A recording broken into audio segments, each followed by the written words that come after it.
Mas Karyo telah hilang. Saya merasa kehilangan. Di manakah Mas Karyo? Mantap, salim dulu anak abang mainan sama kita. Kopi dulu kopinya toh. Mana nih yang merasa sakit? Ya penasaran dengan orang-orang yang merasa sakit. Enggak usah pakai tasbih yang harus harganya mahal. Menyiapkan ini. Enggak usah dengan abang. Ya Goibullah. Ya Goibullah. Hadir. Saya tantang nih. Kalau ada kuntilanak, ayo ngusut kuntilanak. Kalau ada pocong, ngusut pocong. Saya acak-acak sekalian nih. Assalamualaikum warahmatullahi wabarakatuh. Kita jumpa lagi para sahabat Abang Menel dimanapun kalian berada. Semoga kalian dalam lindungan Allah Subhanahu wa ta'ala, dan semoga kalian cepat sukses. Kali ini saya ingin membahas tentang Mas Karyo yang telah menghilang ya. Tentunya Abang Menel merasa prihatin karena Mas Karyo ini orang yang saya anggap sangat kreatif, dan Mas Karyo ini saya anggap gentle dalam membuat konten-kontennya. Mas Karyo ini dia itu sangat menghibur sekali. Walaupun memang saya Abang Menel pernah berselisih paham dengan Mas Karyo, dan alhamdulillah Mas Karyo merespon baik dan menyapa Abang Menel dengan baik, dan dia juga menitipkan salam kepada keluarga Abang Menel. Dan tiba-tiba saya mencari-cari Mas Karyo, tidak ditemukan. Saya coba untuk berkali-kali mencari Mas Karyo, dan ternyata Mas Karyo sudah tidak bisa ditemukan lagi. Jadi Mas Karyo telah menghilang. Tentunya bagi Abang Menel merasa prihatin dengan kehilangannya Mas Karyo, karena yang selama ini banyak fanboy yang mendukung adegan-adegan, atraksi-atraksi Mas Karyo di setiap konten-kontennya. Karena Mas Karyo ini dia itu berusaha menghibur para fanboynya dan berusaha menghibur masyarakat di setiap adegan kontennya. Jadi buat kalian yang ingin mencari Mas Karyo sedang sejagat, atau fanboynya atau muridnya, sekarang Mas Karyo sudah ditemukan dengan Abang Menel. Jadi akun Mas Karyo ini lenyap dari YouTube, hilang dari YouTube, sudah tidak bisa ditemukan lagi. Jadi yang hilang itu akunnya, akun YouTube-nya ya. Tapi kalian jangan khawatir, karena masih ada timnya Mas Karyo ini. Ada yang nama channelnya itu Sendang Sejagat ya. Dan ada satu lagi ini Mas Karyo yang mungkin belum kalian kenal nama akunnya ya. Nanti saya kasih linknya di deskripsi. Jadi namanya Diari Mas Karyo. Jadi yang hilang itu akunnya, bukan orangnya. Kalau orangnya masih ada. Jadi buat kalian para YouTuber ya, para YouTuber, berhati-hatilah membuat konten agar konten kalian itu tetap nyaman untuk peraturan-peraturan dan kebijakan-kebijakan YouTube. Karena YouTube juga sangat bijaksana. Bagi saya YouTube sangat membantu. Jadi kita sesama YouTuber, Mas Karyo juga YouTuber, saya yang bertujuan untuk mempromosikan kembali akun Mas Karyo. Di situ ada akunnya Sendang Sejagat, mungkin kalian masih tahu lah yang Sendang Sejagat ya. Ada lagi yang akunnya namanya Diary Mamas Karyo. Silahkan, supaya tidak susah untuk mencarinya, saya nanti kasih linknya ya di dalam deskripsi. Dan kali ini mungkin setelah konten ini saya ingin membahas tentang Kiprana Lewu. Kiprana Lewu ini katanya bisa memasukkan makhluk astral di dalam botol, ya, di dalam botol. Ini yang saya penasaran. Dan juga Kiprana Lewu katanya bisa mewujudkan atau menampilkan makhluk astral di kontennya. Walau alam showab, ya. Dan buat yang kemarin, lanjutan video yang kemarin tentang masalah dukun santet yang katanya pernah sampai 7 guru spiritual, apa sih namanya, guru yang mengobati lah. Saya nggak ngerti itu praktisi atau spiritual itu lah, karena saya tidak pelajari masalah praktisi, saya tidak pelajari masalah spiritual, saya tidak pelajari itu ya. Itu pernah terjadi, itu yang menceritakan bapak saya, dan bapak saya juga, almarhum bapak saya kebetulan waktu itu masih hidup, sering nelfon saya, berkomunikasi dengan saya masalah tentang orang yang terkena santet, dan 7 orang yang mengobati ini satu persatu KO ya, liau masuk liang kubur, artinya KO. Jadi ceritanya begini pemirsa ya, ini sekarang kita sekalian membahas masalah santet. Buat mama sekalian udah saya kasih linknya di situ ya.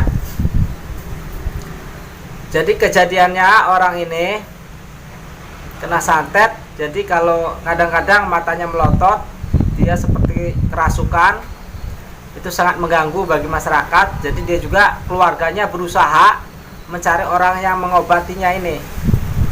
Dan setiap orang yang mengobati orang tersebut itu tidak lama lagi meninggal, paling hitungan 1 atau 2 hari bisa meninggal. Ini sampai 7 orang yang telah mengobati orang ini, orang yang terkena santet ini meninggal. Mungkin sampai sekarang tidak tahu karena saya sudah tidak komunikasi. Cuman yang jelasnya pas terakhir komunikasi itu dengan almarhum bapak saya itu yang ke-7, karena itu termasuk orang dekat dengan almarhum bapak saya. Jadi kalau kita membahas masalah santet, kita tidak boleh gegabah dan tidak boleh dianggap sepele juga, ya. Artinya kita bukan, artinya Abang Menel menakuti kalian ya, atau menakut kalian, tapi ini fakta dan kenyataannya, kejadiannya seperti itu, ya. Tapi yang jelas kalian jangan terlalu takut dengan dukun santet jika memang kalian tidak menzolimi seseorang.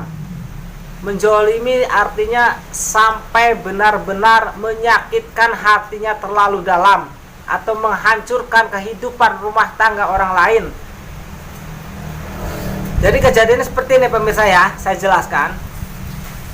Singkat cerita, ada seorang suami istri, dia berjuang dari nol dengan suaminya, dan istri ini berjuang mati-matian, segala macam dikorbankan untuk kesuksesan suaminya ini dalam berusaha, ya, dalam berusaha. Dan dia juga berusaha berjuang untuk keharmonisan rumah tangganya. Itu perjalanan sangat panjang, mungkin bertahun-tahun atau puluhan tahun, sehingga menjadikan suaminya ini menjadikan seorang yang sukses. Artinya dia bisa membina rumah tangga, ya kan, dan anak-anaknya juga bisa dikuliahkan, usahanya jalan, rumah sudah ada, mobil juga sudah punya.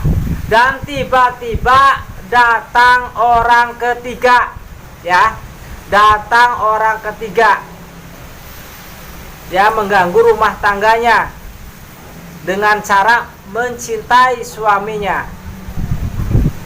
Akhirnya namanya manusiawi, tergodalah suami tersebut sehingga terjadi pernikahan dengan orang ketiga. Berjalannya waktu, akhirnya orang ketiga ini mengalahkan istri yang tua, ya. Artinya istri yang muda ini mengalahkan istri yang tua, berusaha untuk menyingkirkan istri yang tua, ya. Setelah itu, orang ketiga ini akhirnya terus mengganggu untuk memisahkan istri tuanya dan keluarganya. Bahkan dia juga bagaimana berusaha supaya suaminya ini bisa melupakan keluarganya yang telah sudah bertahun-tahun untuk berjuang untuk mensukseskan suaminya. Jadi ceritanya seperti itu. Akhirnya sang suami memutuskan untuk mencerai istri tuanya yang sudah berjuang mati-matian dan bahkan berkorban apapun dilakukan demi suaminya, bahkan tanah segala macam dijual untuk kesuksesan suaminya. Setelah sukses, ada hadir wanita ketiga dan merusak rumah tangganya. Ya, kesimpulannya, intinya, jadi istri yang tua ini merasa terpukul, merasa dizolimi, merasa dirusak kehormatannya, merasa dirusak rumah tangganya, merasa dirusak perjuangannya. Dan akhirnya mungkin wallahu a'lam bishawab, ini apakah santet, apakah azab yang menimpa terhadap orang ketiga ini, garis miring istri mudanya. Jadi makanya intinya kita tidak boleh menuduh orang itu kena santet, ya. Seandainya memang benar istri mudanya ini yang telah merusak rumah tangga istri ketiga ini kena santet, kita tidak boleh sepele untuk mengobatinya, ya. Tidak boleh sepele atau tidak boleh gampang gegabah. Karena apa? Karena memang orang ini sudah menzolim orang. Walaupun kita obatin, kalau orang ini tidak kita sadarkan dulu yang kena santet ini, itu akan berbalik kepada badan kita. Khawatirnya seperti itu. Kita nggak boleh menyalahkan, wah ini yang jahat yang nyantet, yang jahat tuh santetnya. Tanpa disengaja, sebenarnya yang jahat itu orang ini yang telah merusak rumah tangganya, ya. Paham? Kita bukan mendukung santet, ya. Yang seharusnya dilakukan itu, orang tersebut kita sadarkan, kita usahakan orang tersebut jujur apa yang telah terjadi dan apa yang telah dilakukan sebelum kejadian ini.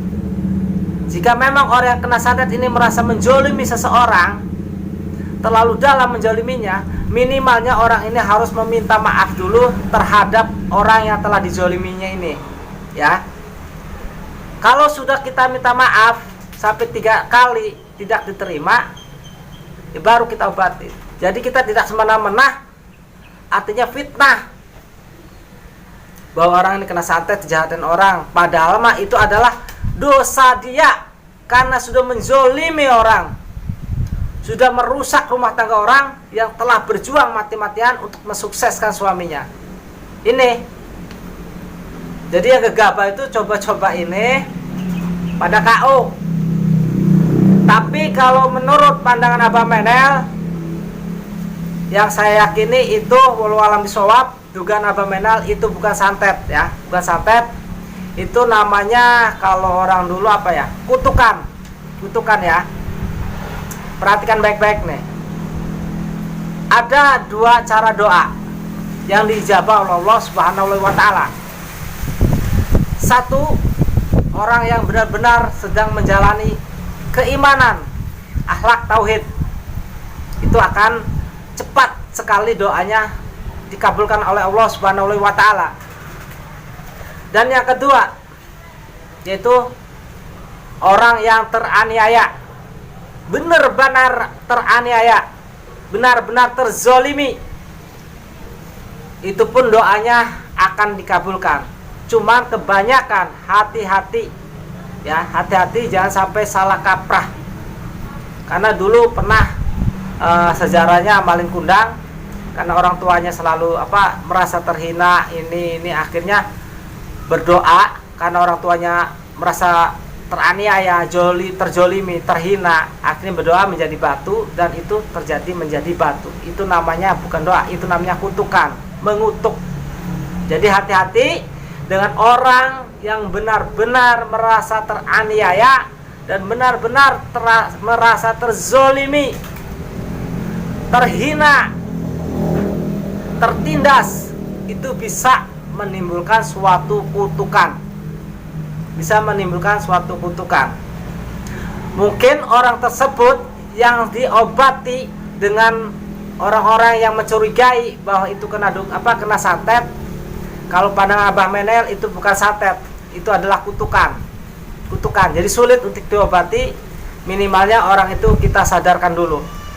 Kita sadarkan dulu.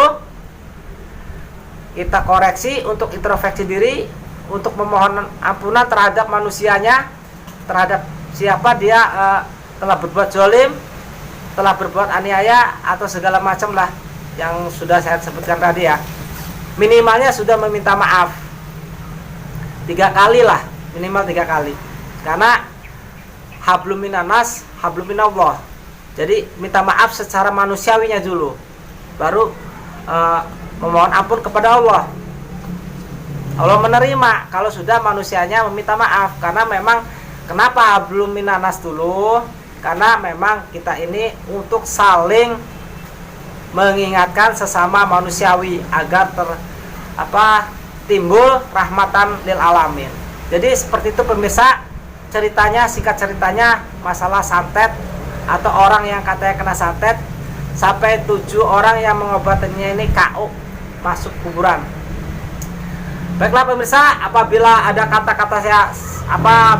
kata-kata Abah Menel yang salah, menyakitkan atau menyinggung kalian, sekali lagi saya mohon maaf yang sebesar-besarnya, karena saya sebagai manusiawi tempatnya salah dan dosa.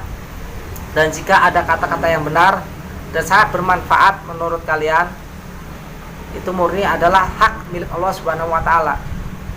Karena setiap kebenaran, setiap manfaat itu murni datangnya dari Allah Subhanahu wa taala. Dan setiap suatu kesalahan murni pribadi dari Abah Menel sebagai manusiawi yang tepatnya salah dan dosa. La haula wala quwata illa billahil aliyil azim. Tiada daya dan upaya, hanya Allah yang punya segala-galanya kekuatan dan segala-galanya keajaiban. Terima kasih. Wassalamualaikum warahmatullahi wabarakatuh.